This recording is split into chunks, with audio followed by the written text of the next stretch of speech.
Estimados, vamos a iniciar esta segunda sesión dentro de la serie de vídeos dedicados al bien común.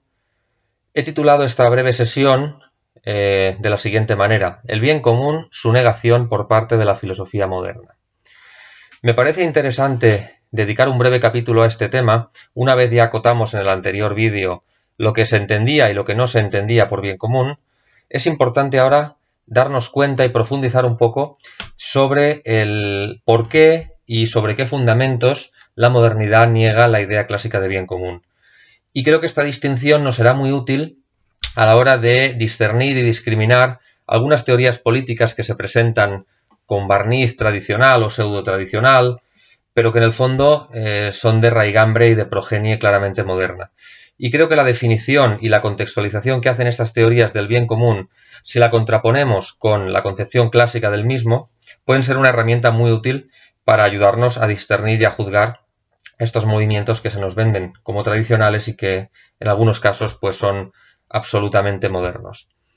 La modernidad parte de un principio fundamental, esencial y absolutamente innegociable, que es la negación de los fines sociales naturales, empezando por el primer principio fundamental, que es que el ser humano es sociable por naturaleza y que esa sociabilidad que le viene dada por naturaleza no es negativa, no es un mal, sino que es algo que coadyuva y contribuye a la perfección, tanto a la perfección individual como a la perfección de la comunidad política. La modernidad niega esto en base a dos líneas argumentales que son ligeramente diferentes, pero que al final veremos que vienen a converger en un mismo punto. La modernidad considera el ordenamiento político, el ordenamiento jurídico desde un punto de vista agnóstico, en algunos casos, es decir, la verdad objetiva no existe, la verdad se construye a través de la subjetividad de cada uno. Por lo tanto, no hay verdad objetiva y como el orden político, el Estado, acaba siendo un sujeto más, pues ese orden político tiene de algún modo que situarse al margen del resto de subjetividades individuales. Esto por un lado. Por otro lado, está la teoría que considera el orden social como una especie de fatalismo, es decir, la naturaleza humana está absolutamente corrompida, la naturaleza humana es inoperante, el ser humano es inoperante para la virtud y por lo tanto necesita reunirse en sociedad para evitar o para garantizar o para posibilitar ni que sea la subsistencia del propio género humano, es decir, para no estar en una situación de guerra permanente de unos contra otros. Sea por un motivo o sea por otro, esto nos lleva innecesariamente a una concepción artificial y neutral del ordenamiento político y jurídico y de la autoridad política.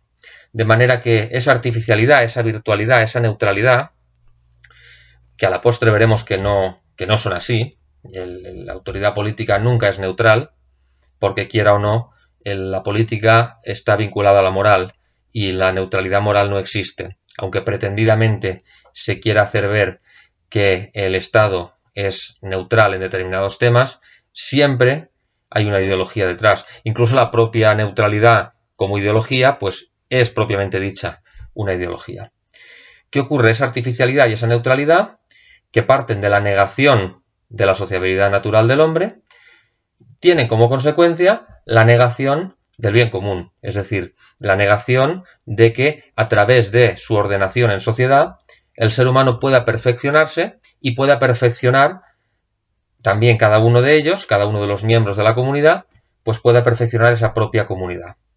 Se niega esto y a lo sumo a lo que se llega es a que el ordenamiento político jurídico está al servicio de los intereses o bienes puramente individuales y ya no entendidos en sentido clásico, porque en sentido clásico no hay contraposición entre bien individual y bien común.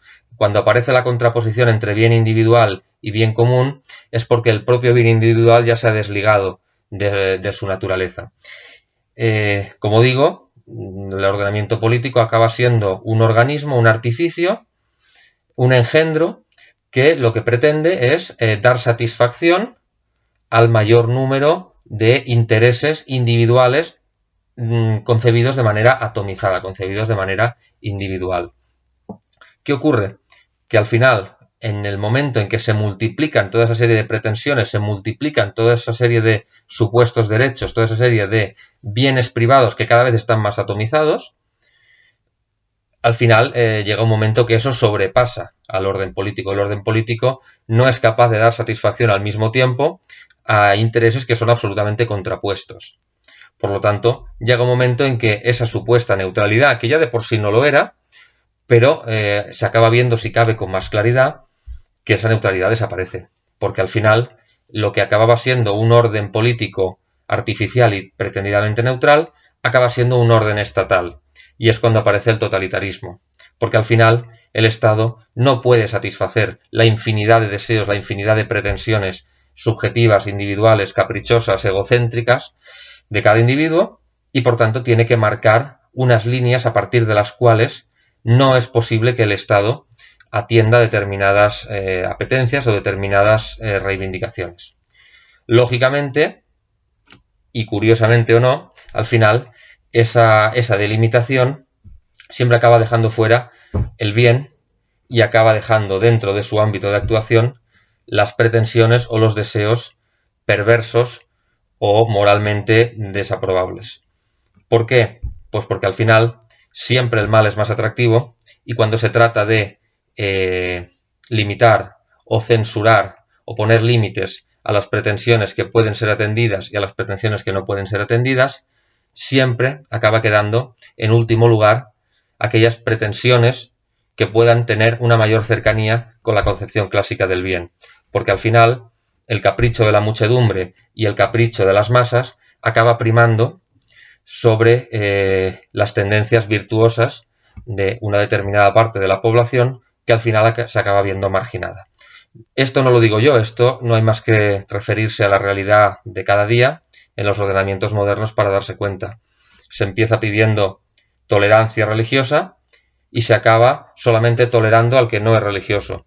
Se pide tolerancia para con las orientaciones sexuales, así llamadas, y al final se acaba no tolerando al que disiente simplemente de la ideología con que esas orientaciones sexuales se promueven o se presentan al público.